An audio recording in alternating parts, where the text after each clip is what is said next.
Why you should stay away from old farms.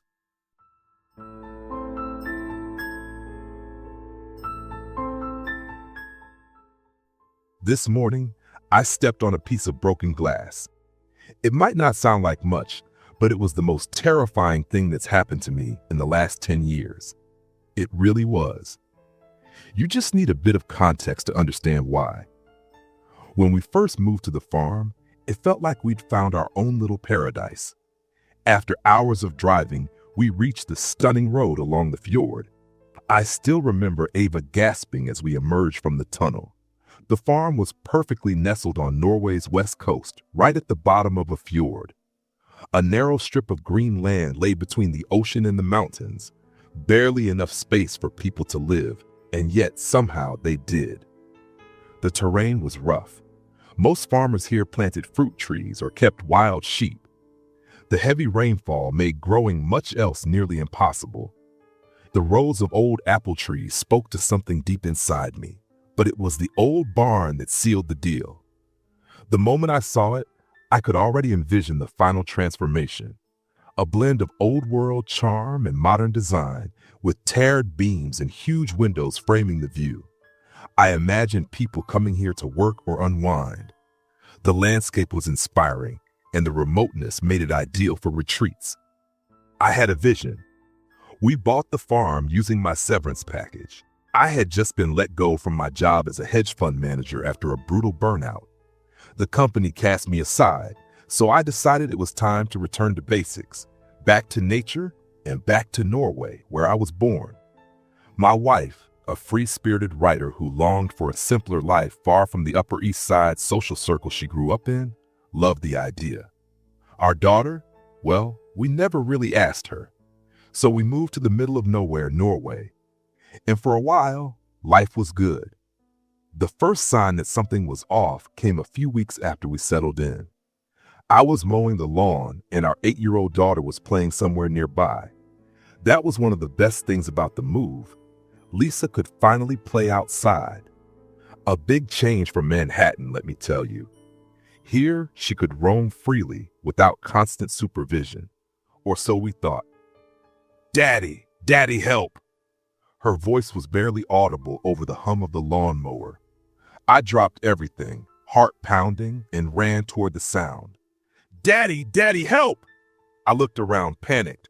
"Daddy, Daddy, I'm up here!" My heart was racing, but I still couldn't see her. "In the tree, Daddy, I'm in the tree! Hee!" I finally spotted her, high up in one of the towering oaks that lined the road leading up to the farm. Without hesitation, I grabbed the lowest branch and pulled myself up, more easily than I would have expected, honestly. When I reached the branch Lisa was perched on, she had already calmed down. "Honey, you know you're not allowed to climb trees without telling anyone. Look what you've done." "But Daddy, the little man said it was okay. He told me he'd help me." "The little man?" I raised an eyebrow, half impressed by how smoothly she said it, whether it was a lie or just her wild imagination at work. She used to have a whole crew of imaginary friends when she was younger. "Yes, the little man," she said seriously, giving me a firm look. "You never said you had to be there, just that someone had to be." "Well, sweetheart, then I'm changing the rule. From now on, it has to be either mommy or me." "But that's not fair. You can't be mad. I didn't break the rule. You just changed it." I had to laugh.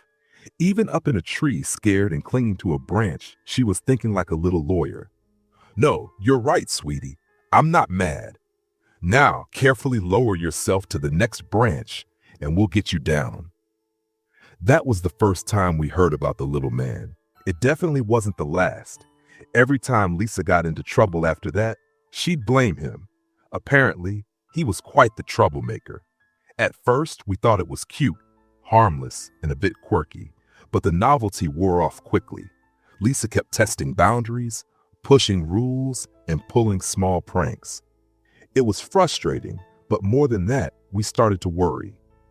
It was like she had completely lost the ability, or maybe the willingness, to take responsibility for anything. One day, I found her crying at the top of the stairs.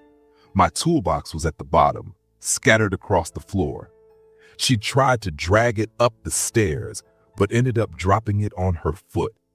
According to her, the whole thing had been the little man's idea. She wouldn't say why she needed the tools, just that the little man had a plan, and it was going to be hilarious, apparently. Real funny, she said through her tears. Maybe you shouldn't be friends with the little man anymore, sweetheart, I said gently. He doesn't sound like a very good friend. Oh, but I have to be friends with him, she replied, matter of fact. He lives here. This is his farm. I frowned. That didn't sound like any imaginary friend I'd ever heard of. He says we have to be nice to him, she added, or he'll stop helping us. That was the first time I started to feel uneasy. I lifted Lisa into my lap and gently checked her foot. It looked fine, no swelling, no bruising. Ava stepped out from the room she had claimed as her office, her expression unreadable but firm. She gave me that look, the one that said we need to talk about this. I think we both knew Lisa was having a tough time adjusting to life out here. I just didn't want to face it right then. Not today. Not in that moment. So, I said casually, shifting the mood, I think I finally filed all the paperwork for the barn. The barn? Ava replied, a little too sharply, then quickly softened.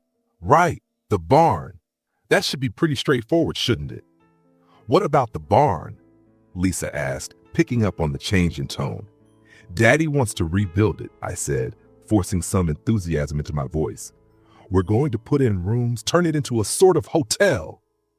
I was excited, honestly, but at times the whole project felt massive, almost too much.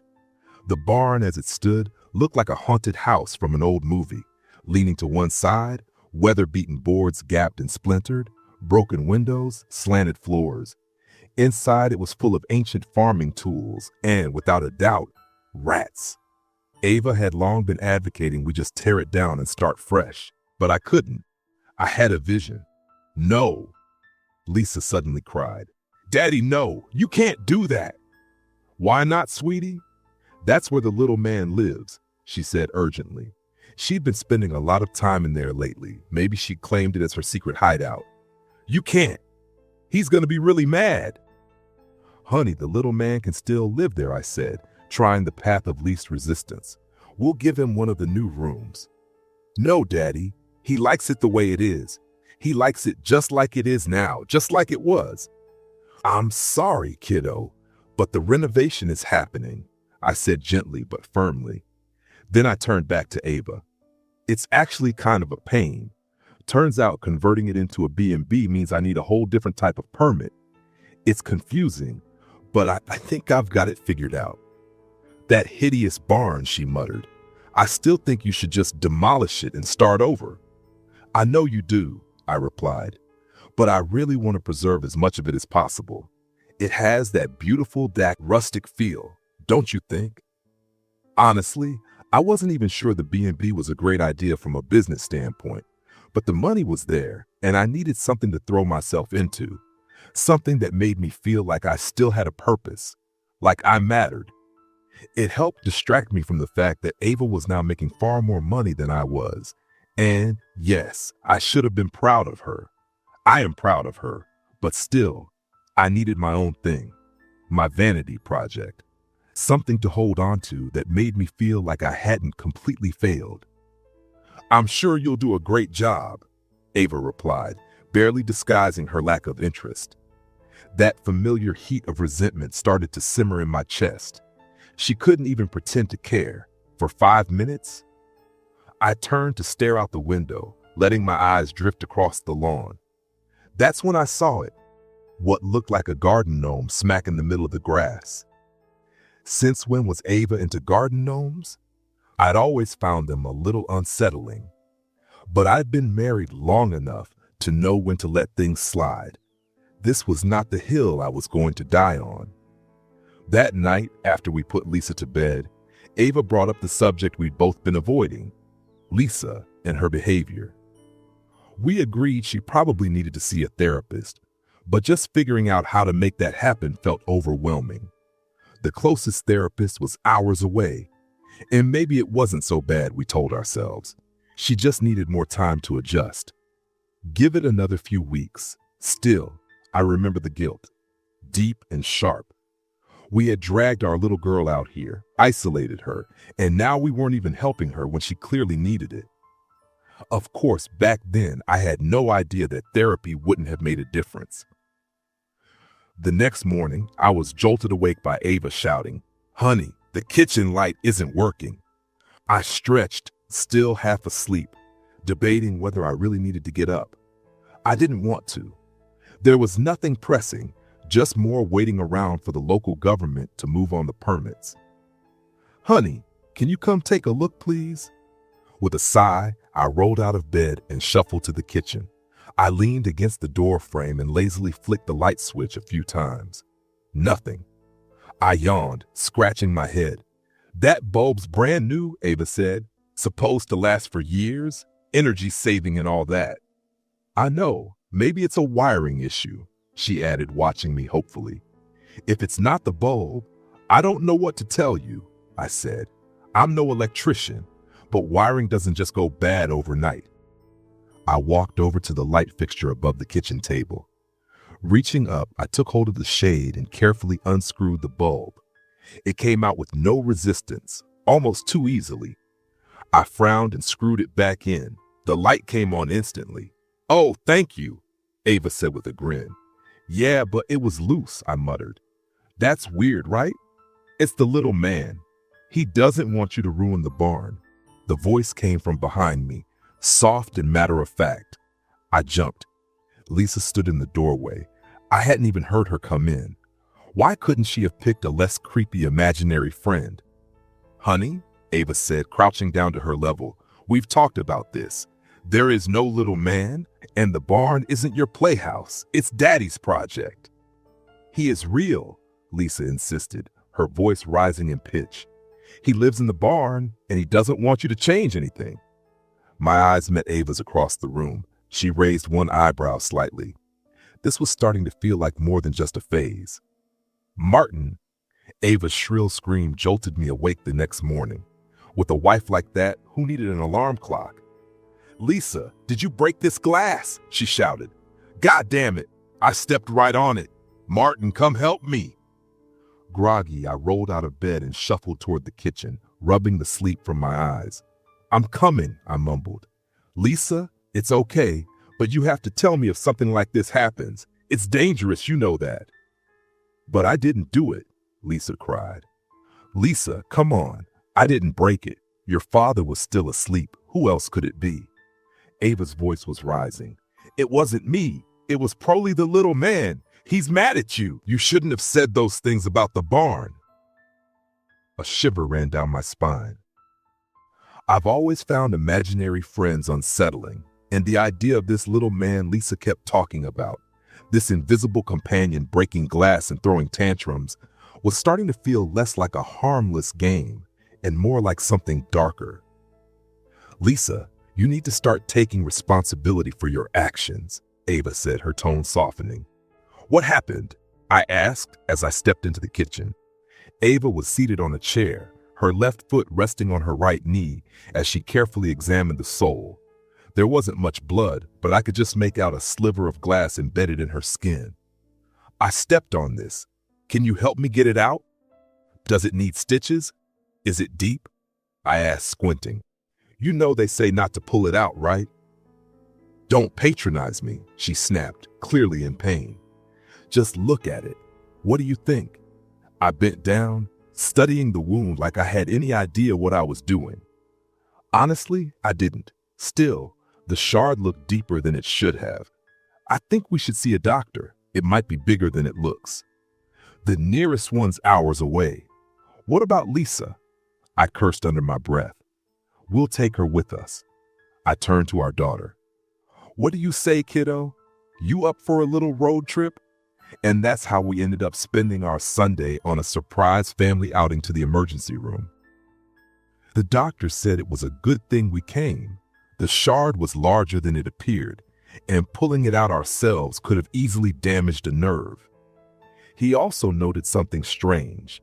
The angle of the glass was odd, almost like it had been placed intentionally, pointing up. "You've got some seriously bad luck," he said with a chuckle. But it didn't stop there. The lawnmower gave out on me, and I nearly sliced open my leg trying to use an old scythe instead. A loose board on the basement stairs gave way beneath Ava. She only avoided falling because she managed to grab the banister just in time. Things were beginning to feel off. Lisa, though, was the one who actually got hurt. I don't know how long she'd been lying there under the tree before I found her. I hadn't even noticed her leave the house. I had my headphones on, never heard her scream. I only realized she was missing when lunchtime rolled around. By then, she wasn't screaming anymore. I figured she'd gone off climbing again, like she always did. My mind was still on the barn, tangled in yet another round of those stupid permit applications I couldn't seem to get right. I headed toward the line of oaks, distracted. Then I saw it, what I thought was Lisa's jacket, carelessly tossed at the base of a tree. But as I got closer, I realized it wasn't just her jacket. It was Lisa. My mind went completely blank. I don't remember running to her, but suddenly I was there, on my knees, stroking her forehead gently, trying to avoid looking at her leg, twisted at a sickening, unnatural angle. Her eyelids fluttered, then opened.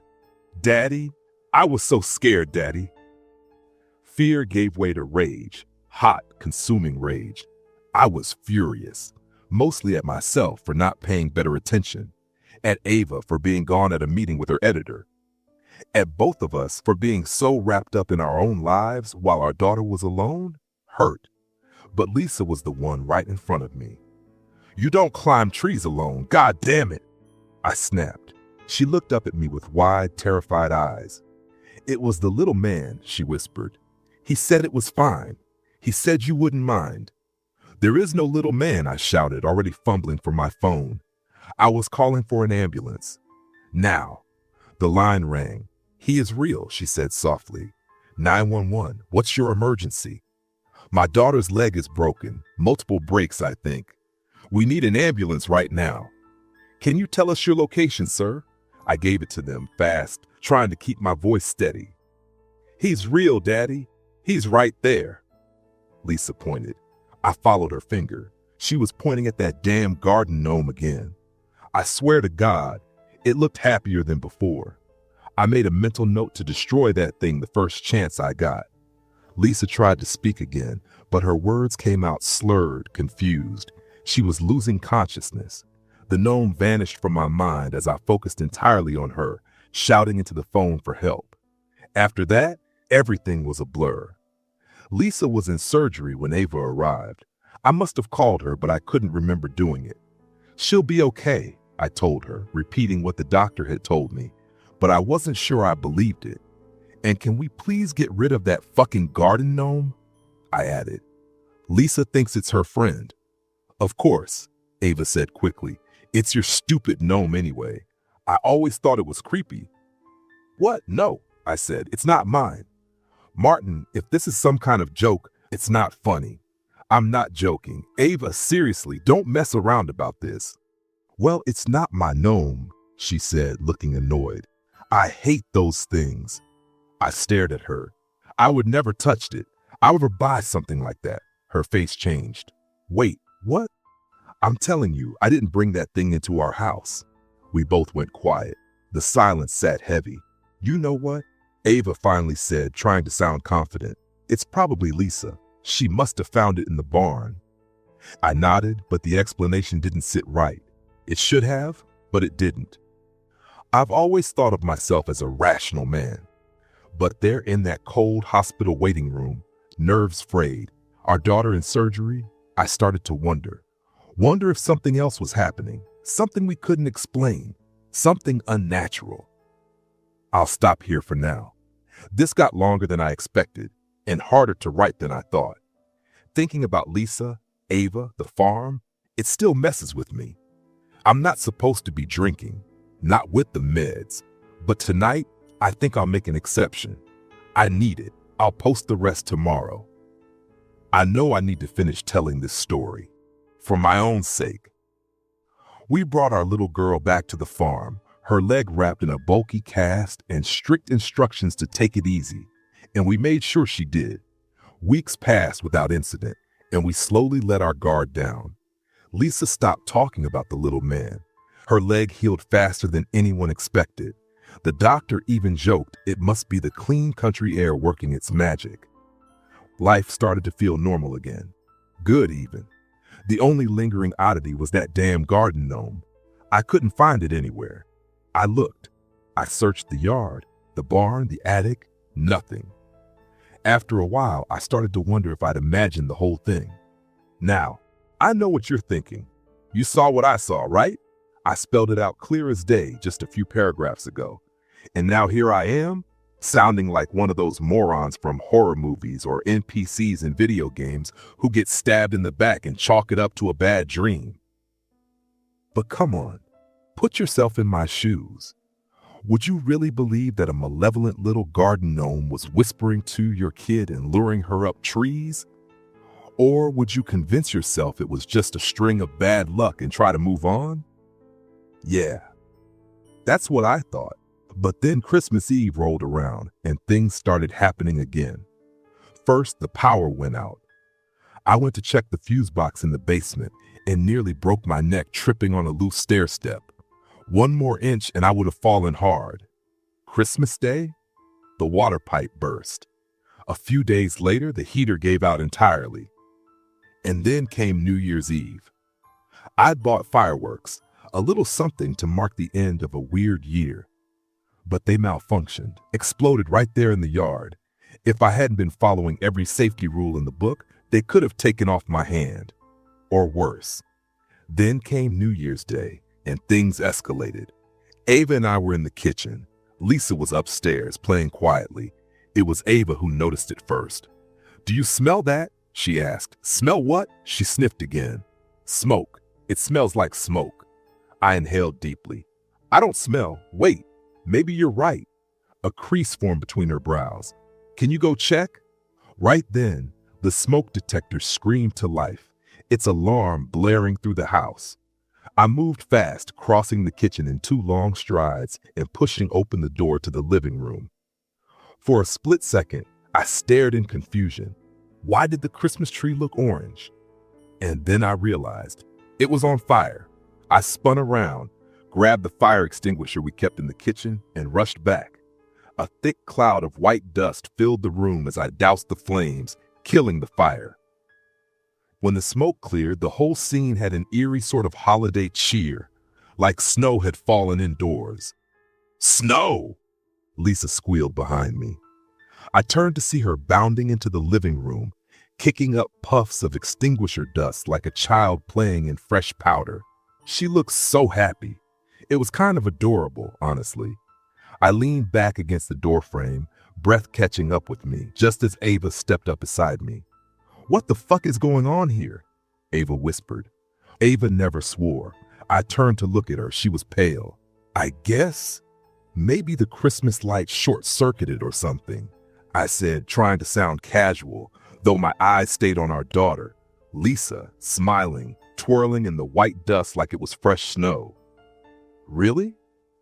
Ava's voice was eerily calm, but I could hear the edge in it, the desperation underneath. "Do you actually believe that? Have you ever heard of a Christmas tree spontaneously catching fire because of the light short-circuiting?"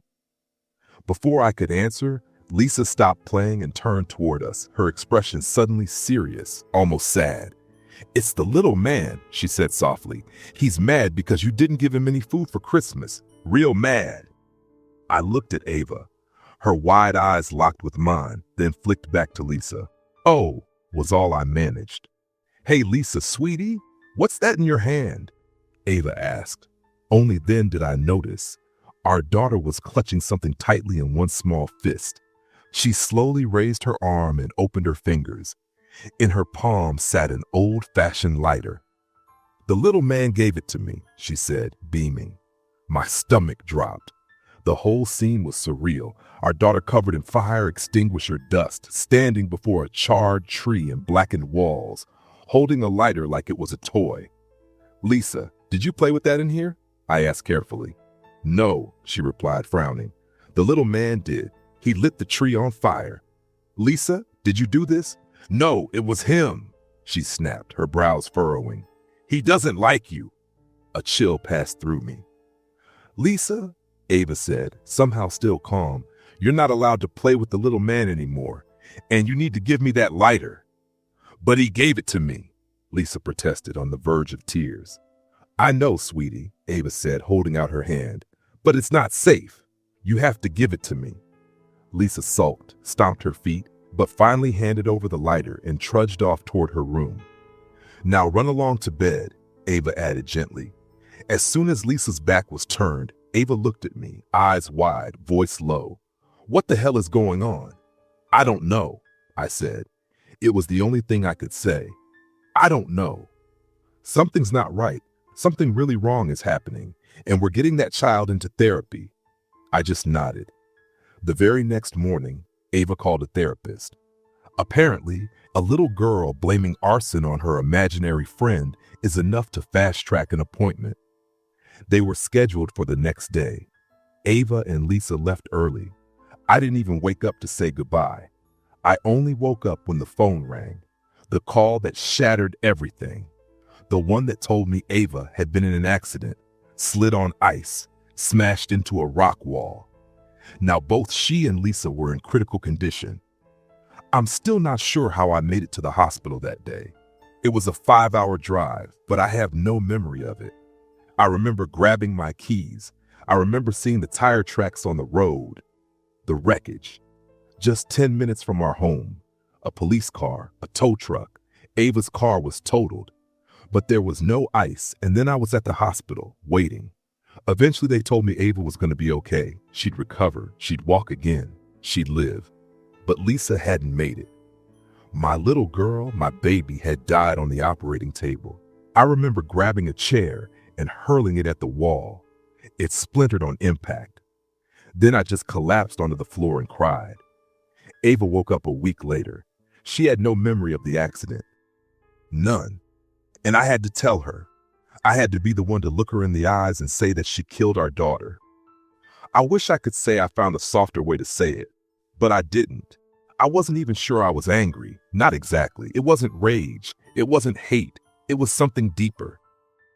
A grief too big to hold. But she had killed Lisa. I loved Ava, then, now, always. But she killed our little girl. We held a small funeral in the hospital chapel. Just a few staff and us. Quiet. Wrong. After another week in recovery, they discharged Ava. I brought her home. That night, still groggy from the heavy-duty painkillers the doctor had prescribed, Ava turned to me in bed. Hey, Martin, she said, her voice uncertain. Yeah? Do you remember the woman who sold us the farm?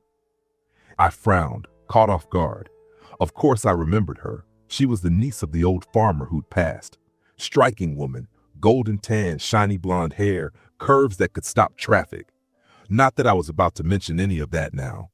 Yeah, why? Didn't she say something about the barn? I blinked. She did? I think so. Something about her uncle, wanting it left alone. Oh, right, I said, because of the Nisi. I let out a dry laugh. It felt brittle, empty. Ava didn't laugh. Wait, you're not actually buying into that, are you? I asked. Are you seriously going native on me? That's not even native. That's going back 2 centuries. Don't mock me, she snapped. I know how it sounds, but after everything that's happened, she trailed off. So your conclusion is what? That the farm is haunted by an angry little garden gnome? Not a garden gnome, she corrected. A Nissi. You don't even know what a Nissi is, I said. They're not evil. They're mischievous. They mess with you if you don't treat them or the land right. She looked at me. Have we? I didn't know if she meant the land or the Nisi. Ava, I sighed. And they're not supposed to be real either, she added. But what if this one is? What if we just got a bad one? Ava, come on, this is ridiculous. I'm going to sleep. Maybe we should just burn it all down, she said, her voice distant, drowsy from the meds. The barn, the house, the fields, kill the little man, burn the whole fucking place to the ground and move to Hawaii. Just burn it all. Sure, I said. Just not tonight. The doctor had ordered Ava to stay in bed, and honestly, she wasn't in any shape to argue. The painkillers they had her on could have knocked out a horse. She seemed a little less interested in fairy tales the next morning, though. "Martin," she mumbled as I left the room. Her voice was barely a whisper. "I still think we should move and burn down that barn. Burn down the fucking barn." Then she drifted back into sleep. I wasn't about to burn the barn down, but in the cold, aimless fury that had taken root since Lisa died, I needed something to do, something I could throw myself into. I was sick of waiting for permits, for construction crews, for life to feel normal again. So I decided I'd start working on the barn myself. On day 1, I cleared out all the old junk left inside. On day 2, I began tearing down the animal stalls. Day 3 was when everything went to hell. I woke up late. I'd passed out on the couch the night before, knocked out by more whiskey than I care to admit. Ava had her prescription meds, I had mine. It felt fair. She may have caused the crash, but I was the one who brought us here. My idea, my project, my failure. I tried to shake off the guilt, but the pounding in my head wasn't helping. Everything felt heavy, my limbs, my thoughts, and it was hot, too hot. I stretched, groaned, and smelled it. Smoke. What the hell? I rolled off the couch and stumbled into the hallway. Thick, gray smoke hung in the air like fog. Why hadn't the detectors gone off? I snapped fully awake, adrenaline surging. I lunged for the fire extinguisher by the front door. It was light, too light. I'd never refilled it after the Christmas tree fire. I cursed loudly and sprinted up the stairs. There was another extinguisher in the upstairs hallway, just outside the bedrooms. I reached out blindly beside the bookshelf. Nothing. I looked. Still nothing. Had we moved it? Had I? I ran down the hallway, searching the opposite wall. Still no extinguisher. And then I heard her scream. Ava's voice, ragged, wild, and full of sheer terror, tore through the house. "Martin! Martin! He's here. He's gonna kill us. He's real. He's real." Her screams grew more frantic, rising in pitch with every word. "Get the fucking door open. Martin, help me." I flew to our bedroom. The door was locked. I yanked on the handle with everything I had, kicked it, slammed into it with my shoulder. "Ava, I can't get in." "Martin, please, it's on fire. Everything's on fire. I'm gonna die, Martin. I'm gonna die. Help me. Try the window. It's stuck. Oh God, it's stuck. It's stuck. It's stuck. Get me out of here. I'm getting the axe. Hang on. No, don't leave me, Martin. Stay. Stay." Her screams followed me as I sprinted down the hallway, pounding in my ears, louder than the crackling fire and the roar of panic in my own chest. I sprinted out to the shed, desperate to find an axe. Anything. But none of my tools were where I had left them. What? Something in me, instinct or madness, made me run to the barn. That's where I found them. All of my tools, every last one, neatly stacked in a pile in the middle of the floor. The axe, the sledgehammer, the crowbar, all of it. I didn't have time to stop and think why. I just grabbed the axe and hammer and tore across the courtyard, back into the house that was now fully engulfed in flames. The fire had spread fast. The staircase was already ablaze, flames crawling up the walls, the entire room painted in a blinding blur of black and orange. The heat was suffocating. I froze. There was no way Ava could still be alive in there. That realization hit me like a punch to the chest. Swift, brutal, final. It hollowed me out. I felt nothing. No panic, no grief, just emptiness. Like everything inside me had been scooped out, left cold and numb. I stood there, staring into the inferno. Lisa, gone. And now Ava, gone too. And then I heard it, a snigger. My breath caught. Ava, she was still alive. "Ava!" I shouted. No reply. "Ava!" I rushed to the stairs, slammed my foot on the first step, only to throw myself back at the last seconds. The entire staircase collapsed in a cascade of flame and splintered wood. I needed water. Water puts out fire. Smoke clogging my lungs, brain fogged and wild, I stumbled into the kitchen. I grabbed a bucket from under the sink and yanked open the faucet. Nothing. No water. The pipes were dead. The panic returned, then slowly shifted into something else.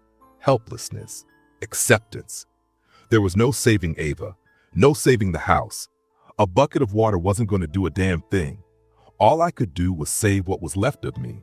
Whatever shattered, broken version of me still existed. I didn't even run. I walked, slow and mechanical, out of the burning house and sat down on the front steps. I stared straight ahead, empty-eyed. Somewhere in the haze of smoke and grief, a thought cut through. I should call the fire department. It had been a dry year. The last thing I wanted was to set the forest ablaze. I called. They said it would take at least an hour to get here. I hung up and cried. And then I heard it again. That laugh, high-pitched, raspy, unmistakably gleeful. I looked around, frantic, searching, spinning. And then I saw him. In the second-story window of the barn. The little man. The fucking garden gnome. The barn Nisi. His head barely cleared the windowsill, but I could see his face clearly, twisted into a grotesque grin. His little red hat bobbed with laughter. Beady black eyes gleamed, locked directly on me. He pointed, and then he laughed harder. My chest tightened, my breath caught. He was real. That old farmer wasn't some silly old man stuck in the past. He knew the truth. You don't mess with the barn. I just stood there staring as that little monster laughed and laughed and laughed. Then, crash. A thunderous collapse behind me snapped me out of it. My house was coming down, burning to ash, and that thing was up there in the barn window, grinning like a lunatic, mocking me. He killed my wife. He killed Ava. And now he had the audacity to stand there and laugh in my face. The fear in me twisted into something hotter, fiercer. Rage. I was going to kill that little bastard. I didn't care what he was. Gnome, ghost, demon, whatever. He was going to die, and I was going to burn his damn barn to the ground with him inside. The laughter grew louder, echoing around me. It was like it was in my skull. Then, a moment of perfect, blazing clarity. He burned down my house, so I was going to burn down his. It was what Ava wanted, after all. What we should have done the moment we stepped onto that cursed land. I knew exactly where the gasoline was. I always kept spare cans in the barn. I walked in, surrounded by the half-light and smoke. I didn't hesitate. I grabbed the first can, unscrewed the top, and kicked it over. Then I opened the other two, one in each hand, and stepped back outside. I started pouring the fuel, drenching the barn's outer walls. I went around the entire building, methodical, focused. The laughter followed me, shrill and manic, worming into my brain. It wouldn't stop, and I didn't care. The smoke from the main house was choking now. The heat pressed in from every side. Sweat dripped into my eyes. My hand found my lighter. I flicked it once, then again, and dropped it into the trail of gas. Whoosh! Flames erupted, devouring the dry wood with a vengeance. They surged up the walls like they'd been waiting for this moment.